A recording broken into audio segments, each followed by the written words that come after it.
Fala galera, tudo bem? Aqui quem está falando é o professor José Souza, seja bem-vindo ao canal Código da Vida. E na aula de hoje a gente vai dar continuidade àquela série de vídeos que eu tinha prometido para vocês referente à disciplina de saúde coletiva. Então se você ainda não é inscrito no canal, já vou pedir para você se inscrever aqui embaixo e também ativar o sininho, porque assim todas as vezes que eu publicar novos vídeos vocês serão notificados, tudo bem? Então, referente à aula de hoje, pessoal, a gente vai abordar ali os históricos da saúde pública do Brasil e a gente vai dividir eles em tópicos, sendo que nessa primeira etapa a gente vai abordar desde o processo de colonização até ali o período de República Velha. E num terceiro vídeo, que no caso vai ser o terceiro aí da nossa série, a gente vai estar abordando a Era Vargas até a criação do SUS. Tudo bem? Então, sem mais delongas, vamos iniciar a aula de hoje. E para ficar um pouco mais didático, pessoal, eu dividi aqui esses períodos, como a gente já aprendeu na escola, eu vou dividir aqui em alguns períodos aqui para retratar a história do Brasil e vou estar pegando alguns principais pontos para estar abordando com vocês. Então, no primeiro período, a gente vai abordar aqui o período de Brasil e Colônia, logo em seguida a gente vai falar sobre Brasil e Império e depois Brasil e República, beleza? Então, só para ficar bem fixo na nossa mente, a gente vai classificar esse período como Brasil Colônia, o período de 1500 até 1822, beleza? Então esse vai ser o período aí que a gente vai classificar como sendo de Brasil Colônia. E quais são as principais características dessa época que a gente vai precisar aí, principalmente para gabaritar as provas aí de saúde, que sempre vem em questão referente a esse tipo, ok?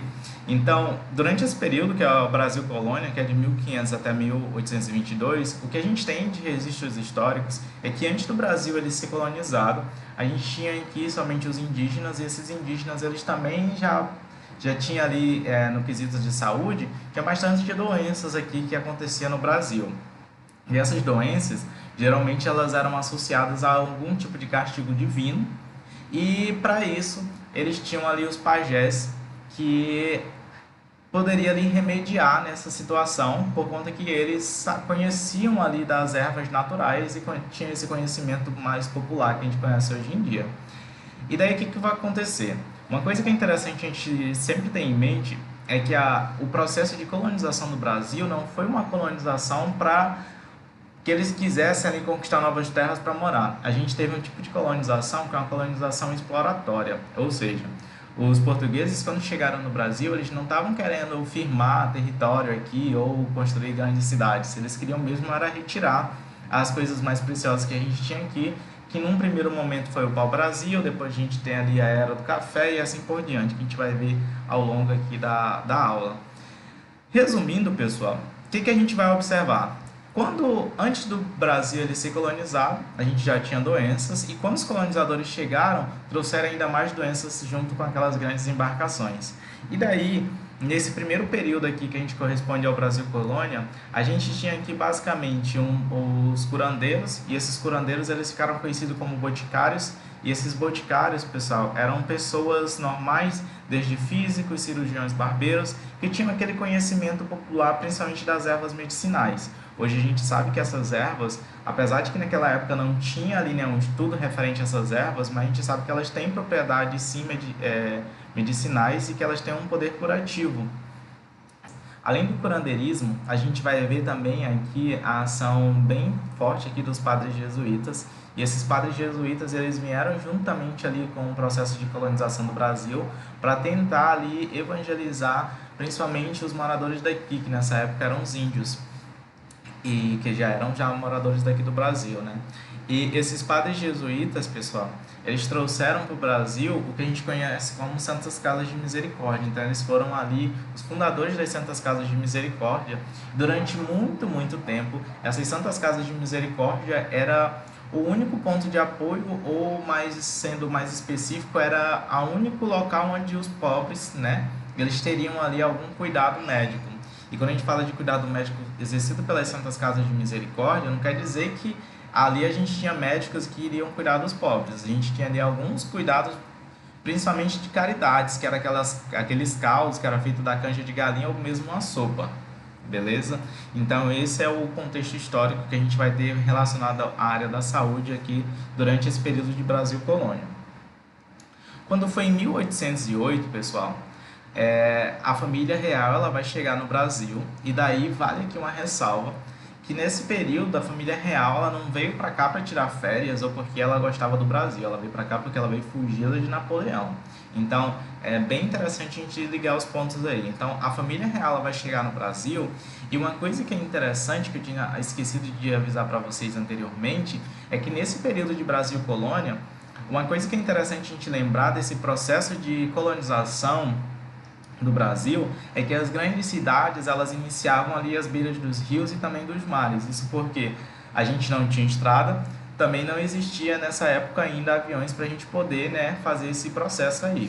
Então, o que vai acontecer? As grandes cidades elas vão iniciar próximo aos rios e mares, e daí, pessoal, você vai ter toda uma grande quantidade de pessoas que vão estar se amontoando uma próximas das outras ali, fazendo aqueles casebrezinhos, porque nessa época a gente também ainda não tinha um processo de industrialização muito grande aqui, e sem nenhum tipo de saneamento básico, vai se construindo as cidades, e isso, pessoal, vai ser um prato cheio para as doenças que vão acometer o Brasil logo em seguida.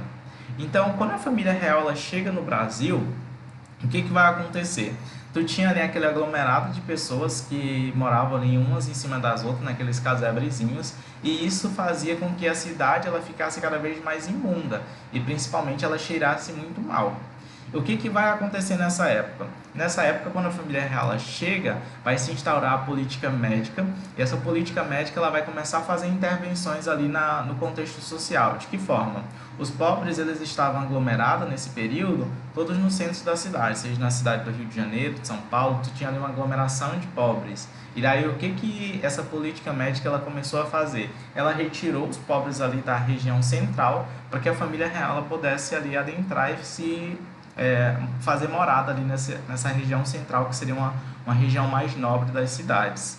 Então, nesse período, pessoal, um dos argumentos que tinham para a retirada desses pobres, para poder fazer esse processo de urbanização, era uma teoria que ficou conhecida como teoria miasmática. Isso é interessante a gente anotar. Essa teoria miasmática, ela falava que as principais doenças que já assolavam o Brasil nessa época, elas eram transmitidas, na verdade, pelo ar.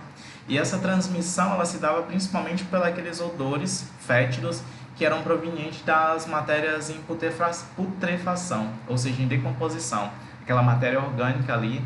Pensa só o seguinte, tu tem várias pessoas, um morando um do lado do outro, não tem saneamento básico, não tem esgoto ali, é tudo ao céu aberto. Então imagina só o fedor que era naquela época. Então essa teoria miasmática fortaleceu essa política médica, e daí a gente vai ter ali a segregação dessas pessoas que eram de origem mais humilde, para não dizer que eram pobres, porque a gente vai ver que no contexto social, quem era pobre era muito pobre mesmo, porque não tinha salário mínimo nem nada, e também não tinha acesso à saúde.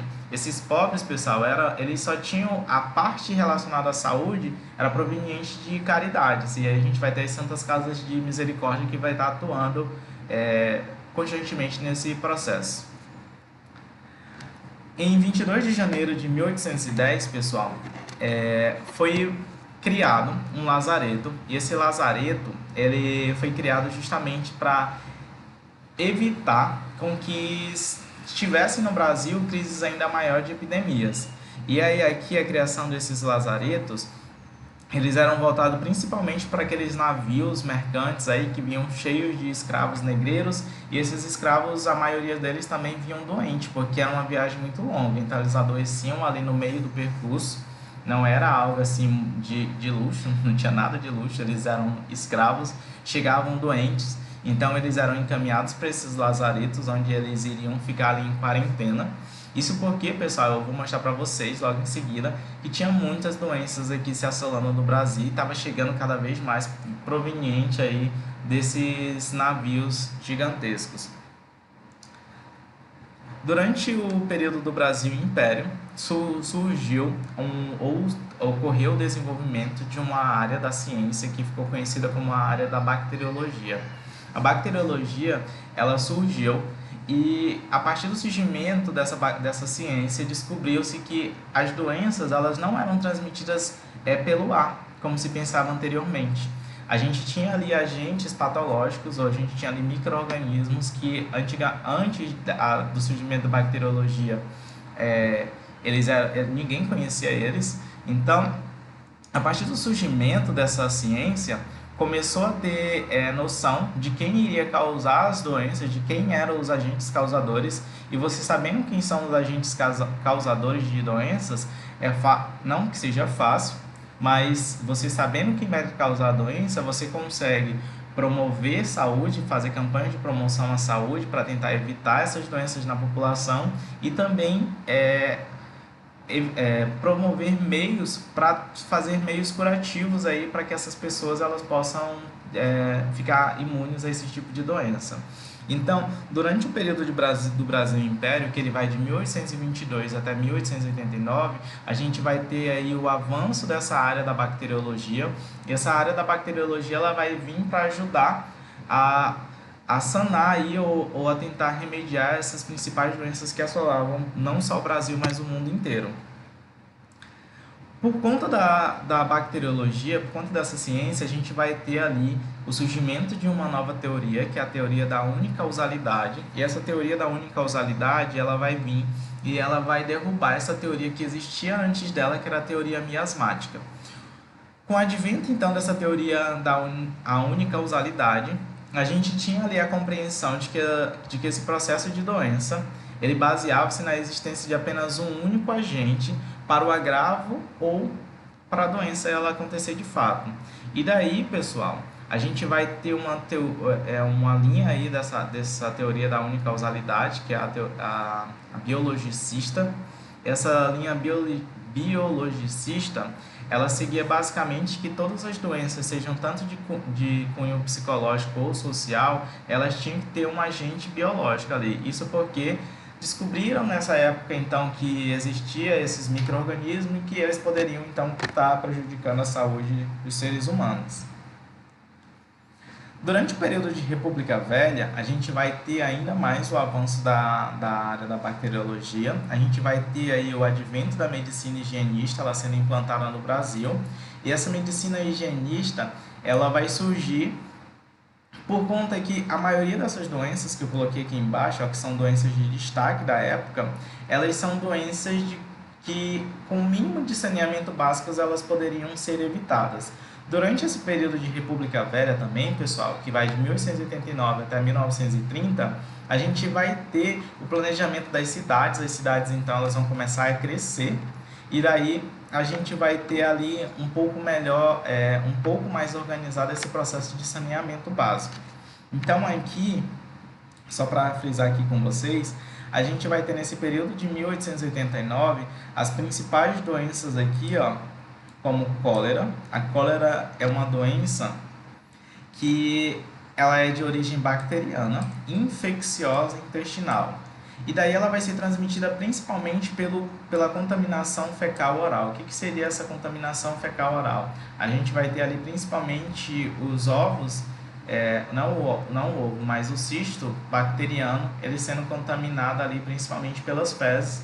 Quando a pessoa ela passa a mão suja na boca, ou então ela ingere ali algum tipo de líquido, ou mesmo come alimentos sem ser lavados. A gente vai ter uma outra doença, pessoal, que também vai estar assolando bastante aqui, que é a peste bubônica. E essa peste bubônica, ela também fez bastante vítimas no Brasil, principalmente por falta de higienização básica, como eu falei para vocês. Ela também é uma doença de origem bacteriana. E essas bactérias, ela vive alojada nas pulgas dos ratos, aqueles ratos de esgoto, que são aqueles ratos pretos. A gente também vai ter uma terceira doença, e essa daqui, pessoal, a gente vai ver que ela vai ter um agravo muito grande na saúde da população, que é a febre amarela. Lembra que eu falei para vocês no início da aula que o Brasil ele foi colonizado, e o tipo de colonização foi uma colonização de exploração? Então, uma coisa que vocês precisam lembrar é que se você desmata ali, se você tira o habitat natural de algumas espécies, elas tendem de ir para onde? Para a cidade, que foi o único local onde restou para elas. Então, a gente vai ver que a febre amarela, ela vai ser uma doença contagiosa, né? E ela vai ser transmitida pela fêmea aqui de um mosquito, que no caso aqui da febre amarela urbana vai ser pelo mosquito Aedes. Só que esse mosquito, pessoal, geralmente, em geral, ele vive ali dentro das matas, então teoricamente você não teria contaminação. Mas como teve esse processo de exploração do Brasil, então começaram a desmatar, esses mosquitos começaram a se proliferar nas zonas urbanas e ali a gente vai ter epidemias de febre amarela nesse período de República Velha. Outra doença que também acometeu bastante gente aqui no Brasil, pessoal, nesse período, deixa eu só apagar isso daqui, foi essa daqui, que é conhecida como varíola. E daí a varíola, pessoal, aqui ó, varíola. A varíola, diferente das outras que eu tinha falado para vocês anteriormente, ela vai ser transmitida por um vírus, que seria o vírus da varíola. E daí nesse período aqui, durante a República Velha, a gente vai ter também a erradicação da varíola, então essa doença ela vai ser erradicada no Brasil. Eu coloquei essa imagem aqui para vocês observarem, que a gente tem aqui dois garotinhos aqui. Durante esse período de República Velha, como eu falei para vocês, a gente vai ter a erradicação da varíola, e aqui teve um exemplo de como que foi feito isso daqui. Não como que foi feito, mas um exemplo aqui dessa erradicação. Esses dois garotos aqui, no caso dessa foto, ambos foram expostos ao mesmo vírus da varíola, porém este daqui foi vacinado e esse daqui não. Como vocês podem observar, o que foi vacinado ele não adquiriu a doença e o que não foi vacinado, infelizmente, a gente pode observar aqui que ele ficou todo contaminado aqui por conta da varíola. Uma outra doença que também se alastrava bastante aqui no Brasil era a tuberculose. A tuberculose é outra doença aqui transmitida também por bactéria e ela vai afetar principalmente aqui os pulmões, e a transmissão dela vai ser principalmente aqui pelo espirro, tosse ou mesmo fala. A gente vai ter aqui a transmissão da tuberculose. Outras duas doenças que também se alastravam pelo Brasil nessa época seria a hanseníase, que também é uma doença bacteriana, e a febre tifoide, que é conhecida como a doença das mãos sujas. Então, como vocês podem observar, a maioria dessas doenças que acometiam o Brasil nessa época, elas se davam basicamente por conta ali da falta de higienização básica. Durante o período da República Velha, pessoal, a gente vai ter aqui um cenário no Brasil, que seria um cenário basicamente de que todos os países aí do exterior, eles viam o Brasil como um local pestilento. O que seria esse local pestilento? Era um local insípido para se morar, porque todas as pessoas que chegavam aqui, elas acabavam doentes ou morriam. Então ninguém queria vir para cá. E daí vale lembrar, pessoal, que nesta época aqui, que a gente já está ali no início do século XX, já tem sido abolido ali a escravidão no Brasil, então não, teoricamente não existe mais escravos. Eu digo teoricamente porque a gente sabe que isso daí foi um processo que, se duvidar, ainda perdura até nos dias de hoje, não daquela forma como existe, como teve no processo de colonização, mas a escravidão, a gente sabe que ela não se dá somente ali você preso, mas enfim, isso é outra conversa. Então, nesse período, ninguém queria vir para cá. Os negros eles já tinham sido libertos, como eu falei para vocês, eles não eram mais escravos, então a mão de obra ela vinha principalmente dos imigrantes. Porém, como o Brasil ele era um local pestilento e ninguém queria mais vir, ninguém queria comprar. Então, como começou a pesar no bolso, principalmente da burguesia, que nesse caso aí, quem reinava nesse período era os donos aí, os barões de café, o que vai acontecer? Vai começar a pensar então em algumas medidas ali de saneamento para poder fazer com que o povo volte a querer comprar nossos produtos e que a gente também tenha rendas aqui no Brasil. Oswaldo Cruz, então, pessoal, ele vai ter aí um dos principais desafios dele, vai ser vencer ou controlar ali a febre amarela. E um dos principais meios que ele vai ter ali para controlar a febre amarela vai ser a reforma no Porto de Santos. Ele vai começar uma grande reforma, porque ele sabia que se continuasse daquele jeito, as larvas do mosquito só iriam proliferar cada vez mais. Lembrando que nessa época os portos eram um dos principais pontos de acesso para você poder entrar no Brasil ou em qualquer um outro local. Então era ali a porta do Brasil, era um local que ele era insípido e que tinha muita doença. Então ele começa essa grande reforma. A gente vai ver que a partir dessas reformas e por todo o movimento ali sanitário que Oswaldo Cruz ele vai fazer, a gente vai ter ali uma diminuição no índice de febre amarela no Brasil. Então, o Brasil ele vai começar a ser visto novamente como um local que seria um local bom para se morar, não totalmente bom, porque a gente ainda está num período ali de crescimento do Brasil, a gente está no início do crescimento do Brasil, mas o povo aí do exterior vai começar a olhar de forma diferente aqui para o Brasil. Outro grande desafio para o Oswaldo Cruz foi que durante esse período, principalmente ali em 1904, a gente vai ter surtos de varíola. Daí o que vai acontecer? Durante esse período aí a gente vai ter medidas jurídicas impositivas, e essas medidas jurídicas impositivas elas iriam desde as notificações das doenças até a vacinação obrigatória contra a varíola e também medidas de vigilância sanitária. Uma coisa que é interessante, pessoal, vocês lembrarem, lembra que no vídeo anterior a gente estava falando sobre a diferença entre a saúde pública e a saúde coletiva? A saúde pública está mais relacionada ao setor do governo, mais relacionada a normas, leis, e isso é uma coisa que é interessante vocês lembrarem. A gente tem o surgimento da saúde pública bem antes da saúde coletiva, e nessa época aqui a gente vai ver como que a saúde pública ela poderia ali afetar de forma negativa a convivência ali da população. Por quê? Nesse período a gente vai ter ali essas medidas jurídicas impositivas que elas eram pautadas em normas e leis que o presidente da época ele nomeou. E daí o que vai acontecer? O Oswaldo Cruz, sabendo que a principal forma ali de transmissão da varíola era por conta ali do vírus, o que vai ter? A gente vai ter ali uma vacinação obrigatória contra a varíola para tentar erradicar essa doença. Porém, pessoal, não teve uma campanha para divulgar para a população por que elas estavam sendo vacinadas, por que elas deveriam ser vacinadas. Foi dito apenas que elas deveriam ser vacinadas e ponto. E se você não aceitasse, se você fosse contra, você era inimigo da saúde. E sendo inimigo da saúde, você seria tratado da forma como o inimigo é tratado. E daí, nessa época, os inimigos da saúde eles eram tratados à base de porrada. Por que eu falo à base de porrada? Porque os médicos, pessoal, eles não chegavam na tua casa com um enfermeiro ou com algum outro agente de saúde para te vacinar, não. Se você não aceitasse, eles chegavam já com a polícia, e se você não aceitasse, a polícia metia o pé na tua porta, te espancava, quebrava as garrafas que estivesse mantendo a água parada ali e outras coisas também. Daí, a gente vai ter ali, durante esse período, pessoal, da vacinação obrigatória contra a varíola, a gente vai ter uma revolta que ficou conhecida como a revolta da vacina. Isso porque a população que era a mais contaminada com a varíola era a população pobre, e começou a surgir naquela época rumores de que essa vacina, na verdade, ela era para aniquilar essa população pobre, porque, como a gente vai ver, essa vacina ela vai ter algum efeito colateral, porém esse efeito colateral é quando a pessoa ela já estava contaminada com esse vírus, mas ele ainda não tinha manifestado os sintomas clínicos.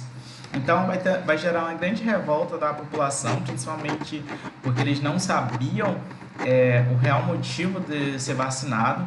Porém, essa revolta ela vai ser vencida, e daí a população, vendo que cada vez mais gente estava morrendo por conta da varíola, ela vai aceitar então ser vacinada, e daí, graças a Deus, a gente vai ter a erradicação dessa doença no Brasil.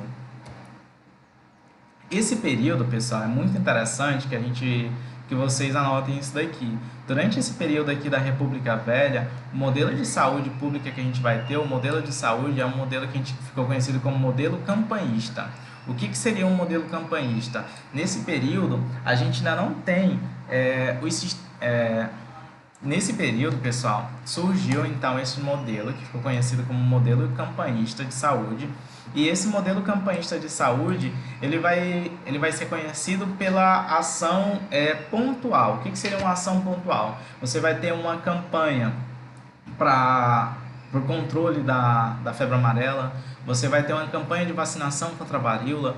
Então você tinha campanhas, e eram nessas campanhas que a população pobre tinha ali algum acesso a médicos, porque lembra que nesse período tu não tem ali nada de médico para a população pobre. Então só tinha direito à saúde quem tinha dinheiro. quem não tinha dinheiro nesse período aqui, o ponto ali de acesso com os médicos era só nas Santas Casas de Misericórdia, isso quando tinha médico, né? Porque geralmente, como eu falei para vocês, era só ali a base do caldo de caridade ou canja de galinha. Neste período da República Velha, a gente vai ter alguns elementos de ações da saúde, e a gente vai ter aqui o registro demográfico. Esse registro demográfico, ele tinha a função de conhecer a composição e os fatos vitais de importância da população. Aí a gente vai ter aqui um grande ponto aqui, pessoal, que seria ali a estatística. Então, a partir desses registros demográficos, os sanitaristas, eles poderiam, então, traçar metas e traçar planos de ação para tentar controlar as principais doenças da época. Durante esse período também a gente vai ter a introdução do laboratório como auxiliar no diagnóstico etiológico. A gente vai ter principalmente laboratórios produzindo produtos profiláticos para serem usados pela população. Então a gente vai ver que a saúde ela vai começar então a dar os seus primeiros passinhos aqui nesse período da República Velha. Ainda no período ali da gestão do Oswaldo Cruz, outro nome ele vai começar a ganhar destaque nesse período, que é esse médico aqui, que é Carlos Chagas. E Carlos Chagas, pessoal, ele foi enviado em 1907 para uma cidade de Minas Gerais chamada de La Sance. E essa cidade, ele foi enviado para lá por quê? Porque estava se construindo uma estrada de ferro nessa cidade, porém os trabalhadores eles estavam tendo surtos ali de febre amarela.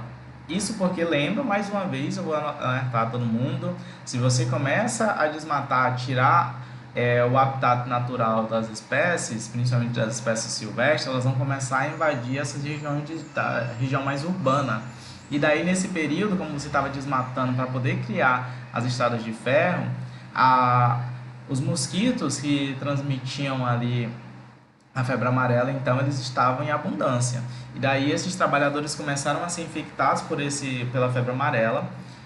Carlos Chagas então foi lá para investigar e tentar controlar esses surtos de febre amarela. E ele descobre que não é só a febre amarela que está afetando ali a população.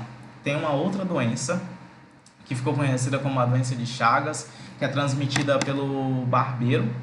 E essa doença, pessoal, ganhou muito destaque porque Carlos Chagas ele descobriu quem era o vetor, quem transmitia, como que era transmitido e como que era toda essa história, esse ciclo aí dessa doença. Então foi um cientista deslumbrante.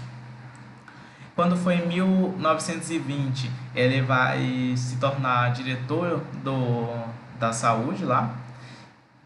Quando é em 1920, ele vai se tornar diretor da saúde. E ele vai fazer a reestruturação do Departamento Nacional de Saúde. Essa reestruturação ela vai ser apoiada principalmente no modelo de propaganda e também no modelo de educação sanitária. Isso daqui vai ser bem interessante, pessoal, vocês lembrarem disso. Por quê? Porque nessa época, a saúde ela não era vista como uma obrigação do governo. A saúde ela era uma obrigação da própria população. Cada um era responsável pela sua saúde. E daí aqui a gente vai ter propagandas voltadas ali para esse setor de saúde. Essas propagandas vai ter a função principalmente de alertar a população sobre as principais doenças e de como se prevenir dela. A gente vai ter ali a educação sanitária também durante esse período. No período de 1917 até 1918, a gente vai ter um fato aqui bem marcante, que vai ser a Grande Greve, que foi conhecida como a Grande Greve de 1917.